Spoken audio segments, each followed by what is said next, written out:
parents and his parents had been neighbors in Kaloleni, Kisumu. And by that time, we had moved to Milimani, Kisumu. It was after independence, and I knew his younger siblings. And they would always talk about their two brothers, one called Uhuru and one called Aluo, who were in Europe, whom I'd never met. So when I was 10 years old, I think he must have been on holiday. I caught a glimpse of him. And his two sisters, akiingia and Beryl Achieng, said, that is Raila. Those were my favorite people at that time, because Beryl taught me how to dance soul. You know soul music? Shaking your head. And akiingia was the polite disciplinarian one. So I then encountered him for the first time, talked to him for the first time when I was a student at the University of Nairobi. I was studying engineering, and he had been a lecturer in that faculty. So we talked about engineering issues with him, and we talked about politics. And we talked about politics and agreed that the very minimum we wanted in Kenya was to introduce social democracy. So in October, I was in my house in Kisumu because I was tired. The day before, I'd been in Siaya organizing for a stand of the Nuclear Power and Energy Agency, because there was going to be the Siaya International Trade and Industry Conference. And on the Friday, Raila was supposed to be in a forum with me to popularize nuclear power. Since my student days, we had talked about introducing nuclear power in Kenya. And I was very pleased to have been appointed this year to be the chairman of the board of the Nuclear Power and Energy Agency. And I was waiting for him to come there, and we talked to people about nuclear power. I got a telephone call very early in the morning that he had passed on. And it didn't register. In fact, even now, it has not quite registered that he has passed on. But if he has gone, who was Raila? What was Raila? What was his life? What was his contribution? What is his influence? Karl Marx says, men make their own history, but they do not make it just as they please. They do not make it under circumstances chosen by themselves, but under circumstances directly found and given and transmitted from the past. Raila Odinga made history in circumstances defined by history and geography. But great people, those are by circumstances whose boundaries are defined by history and geography. But the great people are those who push the boundaries of history and geography. And I'm convinced Raila Odinga was one of them. I was supposed to come here and talk about Raila and the Constitution, but what was the Constitution of Kenya? What's the context? The political struggles in Kenya started in the 1920s. The Kavirando Taxpayers Association of Ezekiel Apindi were there. Then the Kikuyu Central Association came in, of Harry Thuku and others, and they were agitating for more rights. You remember where now the Central Police Station is? When there was a strike and there was a lady called Mary Nanjiro, she said, men, give me trousers if you are cowards. And that was Raila Odinga. If you are cowards, give me something. So the struggles went on, but the real political party in Kenya was formed in 1944. It was called the Kenya African Union. Jomo Kenyatta came back from Britain in 1946, and he joined Kenya African Union, which was a fairly progressive party, because in the late 40s, it got help from people like Makan Singh, who were in the trade union movement, Chege Kibasha and others. But you know, by 1952, the agitation for rights, the agitation turned into the Mau Mau struggles of 1952. And that changed the dynamics of Kenya. And that changed the position where I was born. My father, my eldest sister was born in Nairobi. But me and my elder brother and me were born in Kisumu, simply because at the outbreak of Mau Mau, my father was arrested, and therefore he had to relocate to Kisumu. Otherwise, I would have been a Nairobi-born person. By the mid-1950s, the British were now decolonizing Kenya. They were co-opting a new class of Kenyan Africans who would be a buffer between the African masses and themselves. So they had the Swinnerton Plan, which was to create some rural aristocracy of peasantry, and then they got some Africans into Lejiko. Jaramogi Odinga being possibly the most progressive of the lot. But then, after some time, there were struggles in it. A brilliant young trade unionist called Tom Mboya also joined Lejiko, and by the early 1960s, the Kenyans were taken to a place where they went to negotiate freedom, or they went to negotiate away our freedom. I don't know which is true. Odurong when? Did they negotiate us away, or did they negotiate freedom? So, it's called Lancaster House, in which a country with no written constitution would give its former colonies written constitutions. But we came out of it with two large political parties, one a little left called KANU, Kenya African National Union, one a little right called Kenya African Democratic Union, KADU. The elections happened and KANU won elections. KANU had more seats everywhere else. The constitution which they got from Lancaster House had given us some majimbo, some devolution. KANU was not for devolution. They thought it was a ploy by the whites to have the state be weak. KADU was very much for it. So in 1963, we got independence with the Majimbo Constitution, and Jomo Kenyatta became our president. In 1964, without any elections, Jomo Kenyatta became our president. But the most significant thing is that KADU dissolved itself and joined KANU. And the right-wingers in KADU went to reinforce the right wing of KANU. And there was a very bitter struggle. And the first casualty of this struggle was Pioga Makinto, who was shot dead here in Westlands in February 1962. In 1966, Jaramogi Odinga was forced out by the right wing headed by Tom Mboya in Limuru conference. Jaramogi did not take it lying down. He went and formed a left-wing political party called KPU, Kenya People's Union. I think it is, until recent times, it was the only political party which was openly advocating for socialism. Right now, we even have a few communist parties. But that struggle was carried out at a time when KANU, and now KANU reinforced with KADU, mutilated the constitution. They removed the little devolution that there was. They removed Senate. They removed many things which were happening in the country. And it went on until towards the end, KANU centralized education. Julius Okara, strong to serve. You know that when I went to school, the schools were owned by the county councils. Education was more or less devolved, but it was centralized later. So, now let's go to 1969, when the political party in Kenya more or less died. Tom Mboya was shot dead on the 5th of July in Nairobi. The further incident was that Kenyatta came to Kisumu, and I was one of the small students who went to welcome and sing for the president.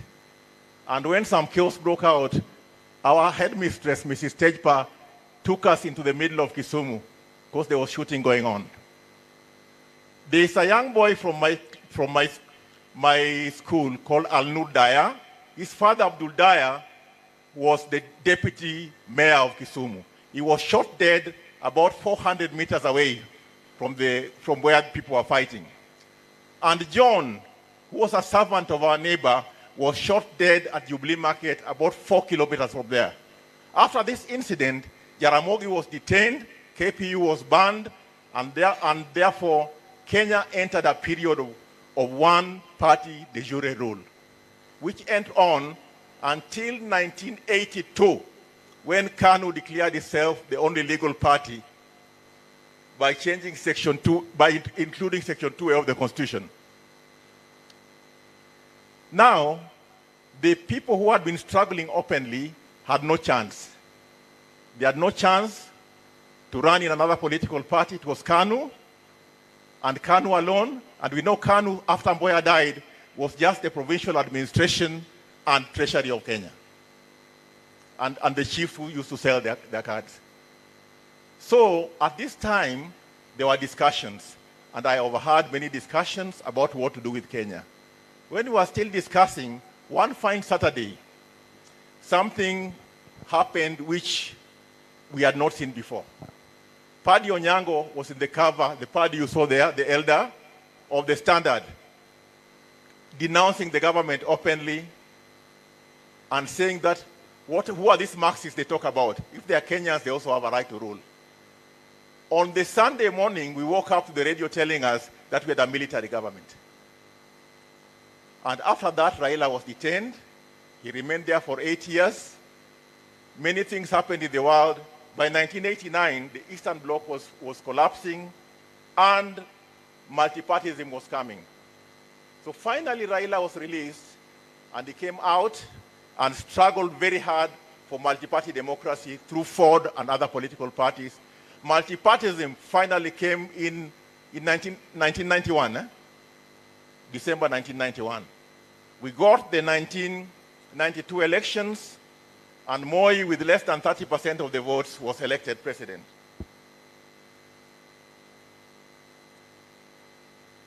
Another significant thing which happened is in 1994, Jaramogi Oginga Odinga died, and there was civil war in Ford, Kenya, and Raila rose to prominence and finally left Ford, Kenya, went to the National Development Party, resigned from the party. He did not support one party as they are doing now while still in another party. He kept good hygiene. He resigned from Ford, Kenya, joined National Development Party, won his seat in Lang'ata, and then went and formed some cooperation and alliance with Daniel Moi. Then we started agitating proper for a new constitution. We had always wanted one, even with multipartyism. It didn't come. But the country went NCEC and other people, we agitated until the champion of multiparty, of a new constitution was Raila Odinga. So after the elections of 1997, the cooperation period, parliamentaries, it was the select committee, PSC, the one Raila chaired, was formed for the constitutional review. The Constitution of Kenya Review Commission was formed. Yashpal Gai was hired, and Bomas started when Moi was still in government. But what did Moi do? He rubbished the whole process. So it became a campaign item for the National Rainbow Coalition. The National Rainbow Coalition was formed after an MOU between LDP and NAK. Raila was the driver of that MOU. What happened that morning, I was part of a team which had negotiated an MOU with Simeon Nyachai's party, Ford people, and Okara's party there. We signed an MOU in the morning in Serena. Then, after signing the MOU, we went upstairs and negotiated with Mwai Kibaki and company, and we walked to an LDP rally in Uhuru Park. And that is when Raila said, Kibaki, tosha. And everything changed.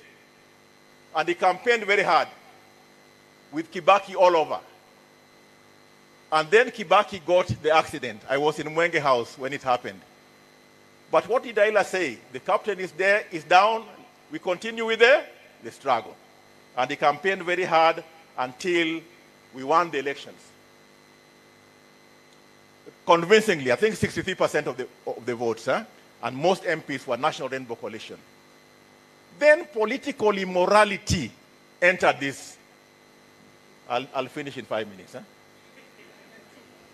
No, 5 minutes. Yeah, 5 minutes. An MOU which was negotiated and signed in public was denounced by Mwai Kibaki's side. They said it didn't exist. What we had agreed about the Bomas process started in the new constitution. But then, when they went to Bomas in 2005, they rubbished it. And why was it rubbished? There are things they didn't want to let go, like devolution. They didn't want them at all. And who was the chair of the devolution committee?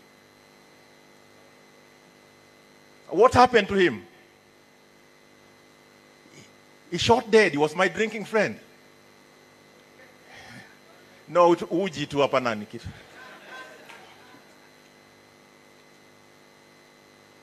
So, there was a referendum after that, which Kiraitu Murungi referred to. My old schoolmate, he was in Form 5 when I was in Form 1, but we were opposite houses. And the orange one, Orange became ODM, and then ODM went to the campaigns, and I was at Bomas when we were chased away, and then Kivuitu announced. I was with those guys sitting there. You remember that day?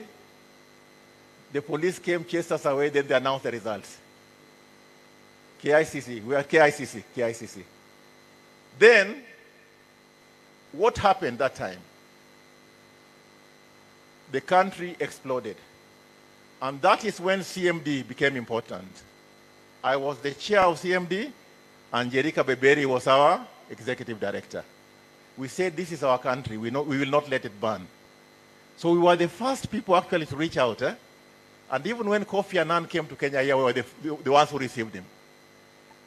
The first meeting we called of political parties to discuss this issue was almost a riot.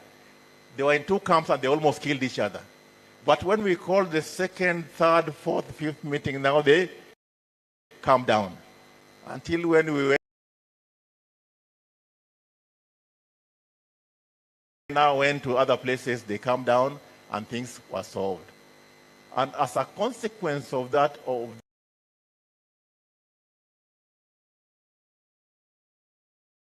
the government formed after that, Kenya achieved its highest growth to date in terms of the economy. But we also got the 2010 Constitution. The 2010 Constitution was very good, but it had a few things that I didn't like myself. First, the presidential system. Presidential system is a very imperial system. You see it in Nairobi, but its worst manifestation is in counties. It is something we must think about. The other one is the electoral system. This first past the post in constituencies which are not demarcated wastes votes, and it creates persons who use a lot of money to campaign on geographical basis, insulting people from the other side and so on. So I think we should adopt the proportional representation. That is why I very enthusiastically embraced the BBI process. And we were with it with the ED here, Odurongwen. And the ODM proposals to BBI were very good. That we have proportional representation. We talked about policing. Policing should be devolved. There's no need of keeping it central, because you are the ones who know the witches and the thieves in the villages. Education, majorly, should be devolved. Proportional representation is the easiest way in which you can put women and other disadvantaged groups inside there, and many other things, which I was going to tell you. But Raila Odinga was arguably the most consequential opposition figure in modern Kenyan history. A politician who shaped the country's democratic landscape and popularized the language of devolution and equity in governance. Raila stood as a living metaphor for Kenya's struggle against centralized autocracy, having been detained, exiled, and vilified, yet never silenced. Despite never capturing the presidency, after 5 attempts, he remained the loudest voice on equitable governance, decentralization, and inclusion. And inclusion, when Raila was given a chance recently to nominate people to the cabinet, he nominated Oparanya from Western, Joho from the coast, Mbadi Suba from the south, Wandai from whatever. He would do things like that. Beatrice School is my girl, yes. When soon after that somebody else was given a chance, where did they all come from? Mount Kenya. Now, Raila championed the transformation of Africa through infrastructure development and industrialization. This, he said, will liberate the masses from hunger, disease, unemployment, and backwardness. Raila's style of politics embraced populistic mobilization. He employed political pragmatism with a willingness to form strategic coalitions across ideological divides to achieve systemic reforms. I am sure that history will judge Raila Odinga kindly. The struggle continues. Thank you very much, Prof. I didn't know the way